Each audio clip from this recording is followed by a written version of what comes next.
I can help you to be happy on your own, would that be good? This is what I want to always ask. Because if you can find joy by connecting with God, then you can be in the right state of mind to help your spouse. If the reason why you really want help is because you want to change your spouse, then you want to stop that and move to a different space where you say, you know what, I don't need to change my spouse.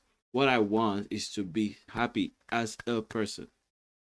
Because if that happens, you will be in a better position to help your spouse change.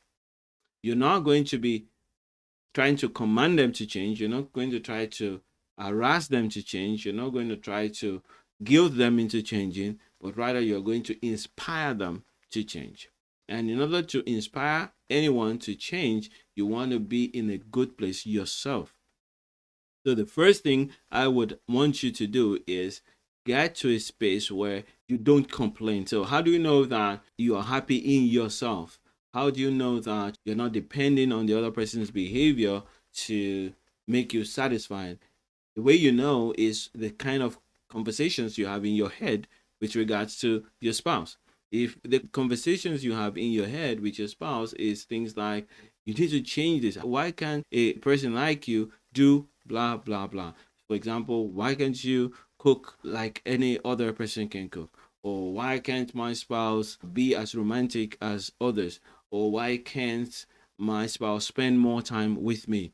Or why can't my spouse pray as much as I pray? Or do prayer times with the children, or help me with the house chores. If that's where you are, if that's what's making you unhappy, then we can change that. Because what you need to do is make up your mind that I will take responsibility for my own joy and live my life happy, even if I don't have my spouse.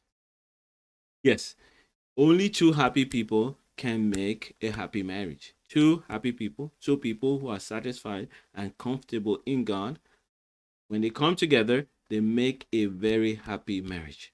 If one person is waiting for the other to make them happy, if one person is depending on the other person's behavior to make them happy, they're going to drag the marriage down. And they're going to make things harder to accomplish. But it's not impossible. If one person chooses to stay in touch with God and allow their joy to be focused on and to be in God, they can inspire the other person.